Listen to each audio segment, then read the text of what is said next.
This Aboriginal industry, and by the way, Aboriginals use those exact words for the people holding them back. This Aboriginal industry makes money from people's misery and perpetuates the misery. As a servant to the people of Queensland and Australia, I acknowledge all people of our nation. Earlier this month, I returned from more than 2 weeks listening to the people on the ground in all communities across Cape York. Communities like Cowan, Laura, Lockhart River, Port Stewart, Bamaga, Seychia, Umagiko, Injinu, New Mapoon, Thursday Island, Sabai Island, Badu Island, Weipa, Mapoon, Napranum, Arakoon, Pomparau, Kawanyama. That follows previous visits to Cape communities, to Northern Territory Aboriginal communities and Aboriginal community gatherings in southern Queensland. So I now turn my comments to Aboriginal and Torres Strait Islanders. I acknowledge people like Warren Mundine, Jacintha Price, Jacintha Priscilla Rose Gayer, who has taken responsibility for her life and recently graduated from university after battling with domestic violence. I acknowledge Bruce Gibson, Hopevale business owner and a leader on the Cape. I acknowledge Aboriginal and Torres Strait Islanders in the NRL and the AFL, whose participation at elite levels of their sports exceed their proportion in the general population of all Australians.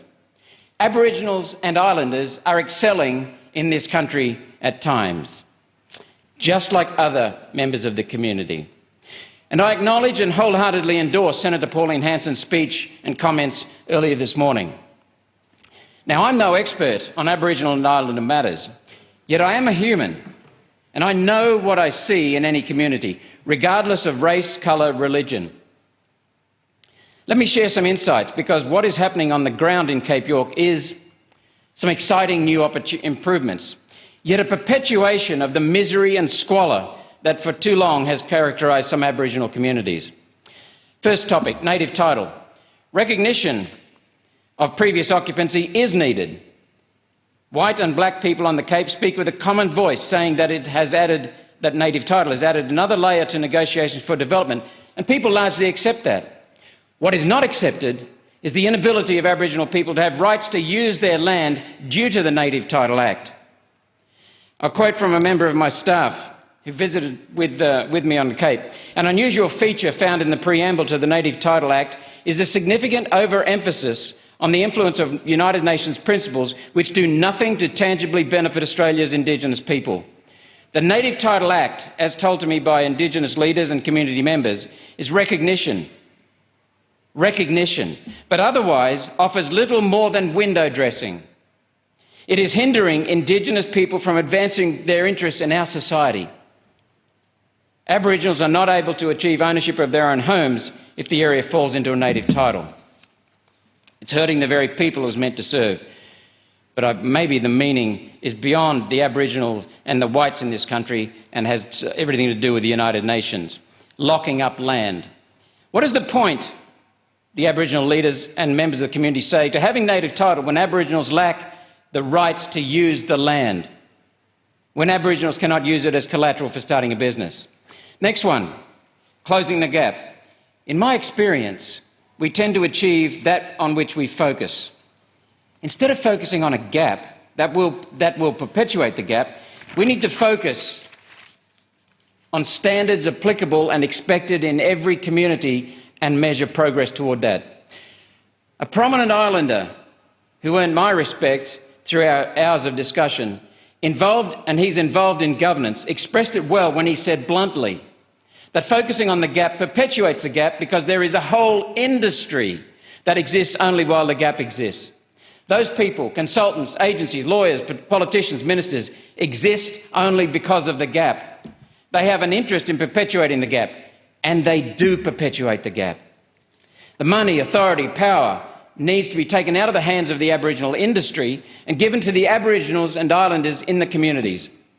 This Aboriginal industry, and by the way, Aboriginals use those exact words for the people holding them back. This Aboriginal industry makes money from people's misery and perpetuates the misery. Next point, data and facts. Some in the Aboriginal industry exist because of poor data and a lack of consulting people on the ground in communities. Some exist because they misrepresent the data. Misrepresenting the data, altering the facts, hides the problem, and that prevents a suitable, robust solution. When data is accurate, We need to use it in context and convey it accurately. Above all, we need to dig down to the core problem. That's where the opportunities for advancement lay. Those who misrepresent data in the belief that they need to exaggerate the misery to get something done about it, in fact, derail efforts and perpetuate the misery because they cause further new miseries. For example, deaths in custody tells a story about our whole nation and needs to be dug into properly, not taken out of context. The core issue on the Cape is shoddy governance, a confusing mishmash of alphabet soup of programs among federal, state and local governments, riddled with waste, duplication and, from what we're told, seems entirely plausible, corruption. As a result, taxpayer money is being wasted. Taxpayers are funding billions of dollars each year on Aboriginal programs, yet only a fraction reaches the Aboriginals and Islanders on the ground in communities. Much is lost in waste, much apparently is stolen or redirected selfishly, as is power, as are resources and as is control, redirected for personal benefit. We need to improve governance to ensure everyday Aboriginals receive and efficiently use the money and ensure that taxpayers get value for their money. Those funds will be more effective when granted with sound intent. Instead of the patronising paternalism, we need to give more autonomy to those communities to take responsibility. These people in the communities are crying out for authority over their own lives and communities. And I remind the Senate of something I've used many times. Maria Montessori said, whenever one sees a lack of responsibility, there is a lack of freedom. Across the Cape, and to varying degrees depending upon the community, people are crying out for self-determination. People and communities need self-determination. Australia needs these communities to have self-determination. Aboriginals in many communities are ready for freedom because that brings accountability. One further issue needs to be mentioned: past injustice. The murdering of Aboriginals and Islanders, the capricious, heartbreaking stealing of land and destruction of houses, and the fracturing of families and relocations and deaths in large numbers, some as recently as the 1960s, is a blight on our history.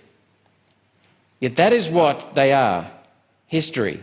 To be remembered, yet not to be used politically, not to foment guilt today. Guilt is a negative energy, and when used to drive, it drives negative consequences ultimately. In some of the communities, with some individuals, some groups, we could feel, and I acknowledge, the deep sorrow, the continuing sadness, the ongoing grief among some Aboriginals and some Islanders. While past injustices to Aboriginals still weigh heavily, the current generation of Australians is not responsible for this.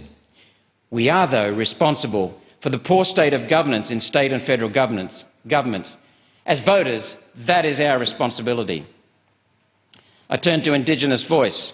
Only one community said that it was adequately consulted on the Indigenous voice to Parliament. Others had not even heard of it. Those who did hear of it either reported to us that consultation was shallow and brief, or that the proposal will divide communities. Councillors said, for example, that voice will be for Aboriginals and not for Islanders. And that spurred the thought in them that if Aboriginals have a voice, then Islanders need a voice. But they could see what was happening, because at its heart, a special voice for a specific group only separates and alienates that group. I want to talk about culture. The first step in assisting Aboriginals to lift communities is to understand the Aboriginal culture.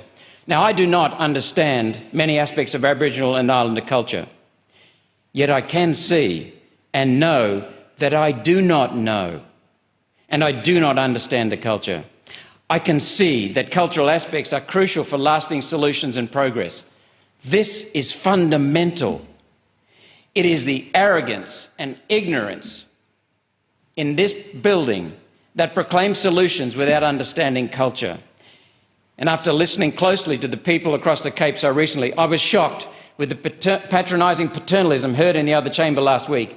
Instead of politics denigrating other parties, exaggerating and sometimes falsely misrepresenting the initiative of the Speaker's party, we need to focus on the data, the core issues and solid plans, with unity between state and federal governments that puts people's lives and livelihoods ahead of party politics that is again infecting some of today's speeches.